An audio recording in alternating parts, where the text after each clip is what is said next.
Hello बच्चों, एक बार नया क्वेश्चन लेके आए हैं फॉर 3 मार्क्स। जुलाई 2023 में आया है।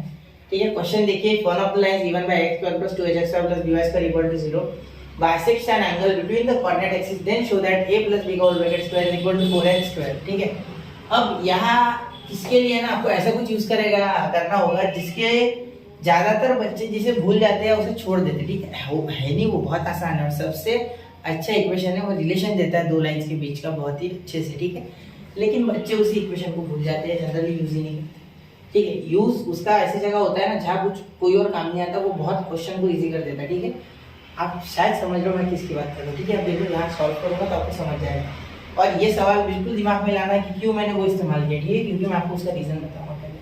ठीक है, पहले भी बताते आया हूँ लेकिन इसमें बताऊंगा वापस। ठीक है, देखो ये one of the lines given है, तो ये इक्वेशन है आपका। ठीक, ये जो मैं यहाँ लिखूंगा ax square plus 2hxy plus dy square equal to 0। ठीक है, ये आपका इक्वेशन है। ठीक है, चलिए यहाँ से आंसर शुरू कर रहे हैं। ठीक, bisects an angle between the coordinate axis, मतलब कोई कोऑर्डिनेट एक्सिस लेती होगी ये कोऑर्डिनेट एक्सिस, तो एक लाइन सपोज एंगल को बाइसेक्ट करे, मतलब 90 को बाइसेक्ट करे तो 45, क्योंकि कोऑर्डिनेट एक्सिस के बीच में एंगल जो होता है वो 90 होता है। तो बाइसेक्ट करी होगी एक कोई भी लाइन, मैंने एक ही निकाली। ठीक है, दूसरी ने निकाली 45। ठीक है, तो अब सिंपल सी बात है बेटा कि ये 45 है, मतलब स्लोप क्या होगा tan 45। ठीक है, चलिए तो बाइसेक्ट, देखो यहाँ बोला गया one of the line given है, मतलब एक लाइन। मतलब आपको पता होगा कि किसी भी ये जो इक्वेशन होता है, ठीक है, एक्चुअली ये क्वाड्रेटिक इक्वेशन बनता है इसमें। ठीक है, जब आप इसको डिवाइड करोगे x स्क्वायर से, तो यहाँ आपका जो इक्वेशन आएगा, ठीक है, वो आएगा y square upon x square, यहाँ b रहता है। ठीक है, उसके बाद लिखते हो प्लस 2hx अपॉन y। ठीक है, sorry y by x, x upon y by x। ठीक है, plus a is equal to 0। ठीक है, तो इसे आप क्या बोलते हो, m बोलते हो। क्या बोलते हो, m square. y by x का m ही होता है ना, बराबर, ये तो पता होगा आपको। Plus 2hm plus a is equal to 0, बराबर। तो यहाँ ये आपका कौन सा इक्वेशन है, ऑक्सिलरी इक्वेशन, जो दोनों लाइंस के बीच का रिलेशन अकेला दे देता। ठीक है, इसमें आप चाहे उस लाइन का स्लोप पुट करो जो कि यहाँ बोला नहीं गया है, वन ऑफ द लाइन, यानी दूसरी का कुछ बोला नहीं गया इन्फॉर्मेशन, लेकिन इसमें कि एक लाइन ये है ना, तो इसका भी अगर इसमें हम m पुट करेंगे, इसमें स्लोप पुट करेंगे, तो आपको कुछ ना कुछ तो मिल ही जाएगा। ठीक है, तो वो भी इसको सेटिस्फाई करता है। इसका मीनिंग ये होता है जैसे क्वाड्रेटिक इक्वेशन के दो रूट्स होते हैं ना, वैसे दोनों लाइन के स्लोप इसके आंसर रहेंगे। ठीक है, अभी जो मैंने इक्वेशन निकाला ना ऑक्सिलरी उसके। ठीक है, चलिए तो मैं आपको बताता हूँ अब इसमें ऑक्सिलरी इक्वेशन यूज करेंगे। ठीक है, तो देखिए therefore one line bisects coordinate axis, थोड़ा सा लिख देते मसाला जिससे कि उनको समझ में आए, अच्छे से लिखाएगा कि कोऑर्डिनेट एक्सिस। ठीक है, therefore theta is equal to 45 degree, तो बाइसेक्ट हो रहा है 90 के आधा 45 इसलिए। ठीक है, therefore m is equal to tan theta, या यहाँ लिखते directly m is equal to tan theta, जो कि स्लोप होगा। यहाँ स्लोप लिखता हूँ मैं, चाहिए स्लोप। ठीक है, तो tan 45 जो कि होगा आपका 1। ठीक है, tan 45 1 है आपका, क्लियर। चलिए क्लियर हो गई यहाँ बात, समझ रहे हो ना, tan 45 आपका आ जाए 1। ठीक है, तो देखिए यहाँ आपने +1 निकाल लिया बच्चा। ठीक है, यहाँ भी काम चलेगा, इट इज ओके। ठीक है, लेकिन क्या ये लाइन सिर्फ ऐसे ही हो सकती है? नहीं, ये तो बोला ही नहीं गया कौन से क्वाड्रेंट में, तो क्या ये ऐसे भी हो सकती है? बिल्कुल हो सकती है। ठीक है, इसीलिए यही सस्पेंस था जो आपको समझना चाहिए।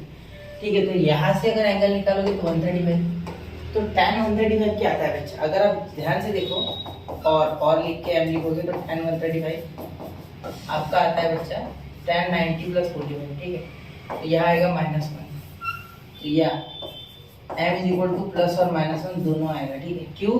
क्योंकि हमें बोला नहीं गया है कि वो कहाँ है एक्चुअली। ठीक है, इसलिए समझ रहे हो ना मेरी बात? ये समझना चाहिए आपको, छोटी छोटी बातें होती है। वैसे तो इससे आंसर आपको मार्क्स मिलेंगे बोर्ड में, इतना भी लिखोगे तो दैट इज ओके।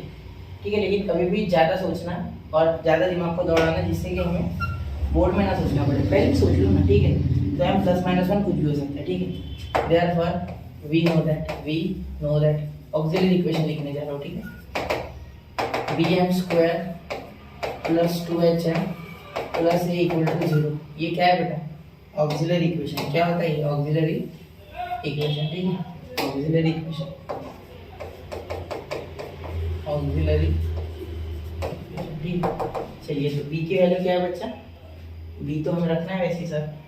ठीक है, m ये डालेंगे +-1, तो +-1 का स्क्वायर। ठीक है, प्लस माइनस 1 का स्क्वायर, ठीक है। यहाँ हो जाएगा प्लस 2 h क्या है बच्चों, h तो ऐसे रखना है सर, ठीक है। m प्लस माइनस 1, ठीक है, प्लस a क्या है बेटा, a वैसे रखना है, a का कोई लोड नहीं है, ठीक है। देखो यहाँ तो b हो गया प्लस माइनस 1, दोनों का स्क्वायर, पॉजिटिव का भी पॉजिटिव होता है, माइनस का भी पॉजिटिव होता है, तो 1 इंटू 1 लिखने कोई फायदा नहीं। यहाँ प्लस माइनस 2hm हो जाएगा, ठीक है, क्योंकि ये प्लस माइनस प्लस है इक्वल टू 0, ठीक है।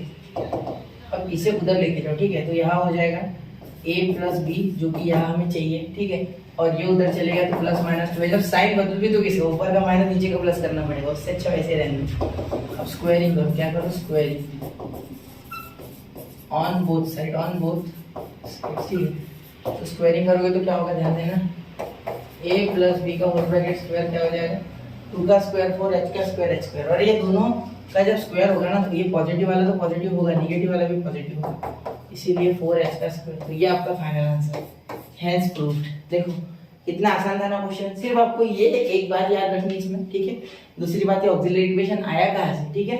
हर एक चीज का ना बच्चा, वैसे तो मैं रिकमेंड नहीं करूंगा अभी इस मोमेंट पे, अब कल परसों एग्जाम है, ठीक है, ये इनके 48 आवर्स के आसपास है, उससे भी कम।